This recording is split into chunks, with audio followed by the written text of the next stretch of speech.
Grâce au Fear and Greed Index, vous allez pouvoir savoir la tendance du marché par rapport au monde de la crypto-monnaie. Si les gens ont peur d'acheter ou si au contraire il commence à y avoir un engouement. Et toutes ces données-là sont super intéressantes pour pouvoir comprendre la psychologie des utilisateurs. Et ça se reflète dans le monde de la crypto-monnaie, mais aussi dans nos décisions de tous les jours quand on achète quelque chose, quand on veut investir, quand on veut lancer un business. Donc on va analyser ici le Fear and Greed Index et voir exactement comment il se lit et quels sont les critères à prendre en compte.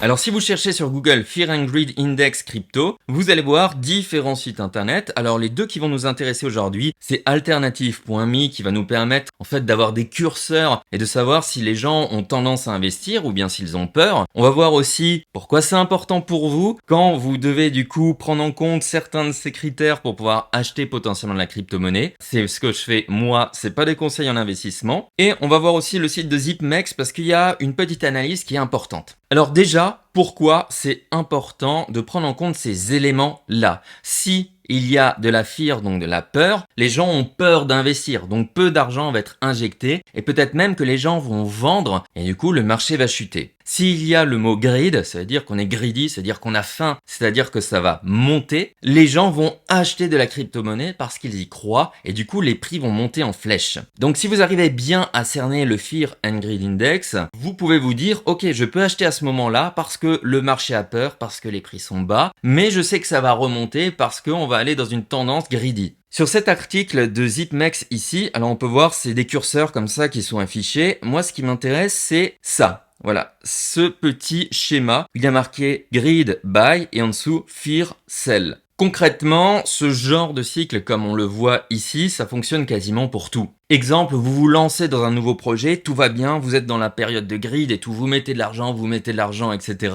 Puis après vos ventes chutent, vous allez dans la partie fear et vous commencez à aller dans le côté un peu désencouragé, panique, capitulation et ainsi de suite. C'est la même chose dans le monde de la crypto-monnaie. Si on regarde ici, le greed, voilà, on est optimiste, enthousiaste, il y a de l'euphorie, etc. Puis on voit que ça commence à descendre, on commence à être anxieux, on a peur, on est dans le déni, puis on panique, on capitule, on vend, etc. Puis ça remonte et on reva dans un autre cycle. Tout le marché crypto ou de la bourse ou de l'investissement, etc. répond généralement à ce genre de choses. Du coup, il existe des sites internet comme par exemple alternative.me qui permettent de mesurer cet engouement. Alors là, par exemple, Fear and Greed Index, on voit que pour l'instant, au moment où je regarde cette vidéo, les gens ont peur. On voit que le curseur est au niveau 30. Au niveau 50, c'est neutre. Quand c'est après, c'est-à-dire que les gens commencent à mettre de l'argent sur la table. Si je regarde les valeurs historiques, eh bien, on peut voir que actuellement, c'est à 30. Mais hier, les gens avaient un peu moins peur. Idem pour la semaine dernière. Et le mois dernier, il y a eu une chute énorme de la crypto-monnaie. Tout le monde était en totale panique. Et là, vous pouvez suivre en fait les updates qui se font régulièrement. Alors ce résumé là, c'est pas forcément intéressant. Mais si vous descendez ensuite, vous allez pouvoir voir ici, voilà, sur un an, comment ça a évolué. Et on voit bien souvent que quand c'est haut, ça veut dire que les gens ont faim, les gens ont envie d'acheter, ils y croient, ils sont optimistes. Eh bien, c'est souvent corrélé aux courbes de réussite et de montée des prix. Donc si on se dit maintenant, actuellement, on est aux alentours, voilà, de 30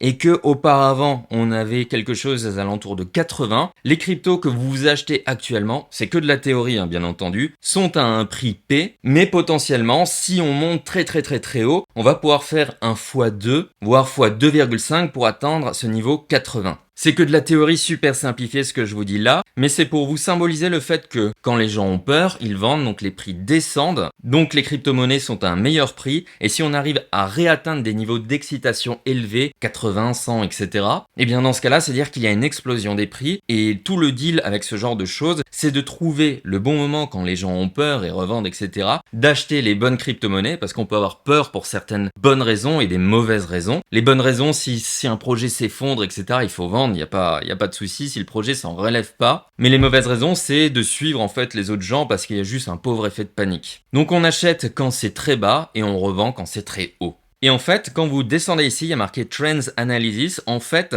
ce qu'ils font, c'est qu'ils vont analyser tous les réseaux sociaux, tous les sites internet et voir les ressentis, les émotions des gens. Est-ce qu'ils sont plutôt en train d'écrire des bonnes choses sur le monde de la crypto-monnaie ou des mauvaises choses? Si par exemple, il y a beaucoup le mot je vends, j'arrête, je stoppe tout, je panique, non, j'y vais plus, je fais plus rien, eh bien entendu, le curseur va aller vers le côté panique. Si maintenant au contraire les gens disent ouais c'est super, je crois en ce projet, j'aime, j'achète, etc. ça va aller dans l'autre sens. Ça prend en compte la sémantique, les mots qu'ils vont y avoir par exemple sur les réseaux sociaux pour vous faire un bilan de ça en fonction aussi bien entendu des tendances du marché, des ventes et des achats qu'il y a dans le monde de la crypto-monnaie. Voilà, pour moi c'est un élément qui est intéressant, qui n'est pas forcément véridique tout le temps, sinon tout le monde serait déjà multimillionnaire et utiliserait uniquement ça, mais c'est un critère que je trouve plutôt intéressant pour vous demander tout simplement aujourd'hui comment est le marché. Vous n'avez pas besoin de faire face à vos ressentis. Ici, il y a quelque chose qui est calculé mathématiquement. Et comme vous le savez, moi ce que j'aime par-dessus tout, c'est les statistiques avant les sentiments. Donc voilà, n'hésitez pas à mettre ce site en favori, ça vous permet de vous guider sur le marché de la crypto. Moi, généralement, j'achète quand le marché a peur et j'achète que des projets qui sont solides et qui montrent justement qu'ils continuent d'embaucher, de développer des choses. Puis je revends quand c'est très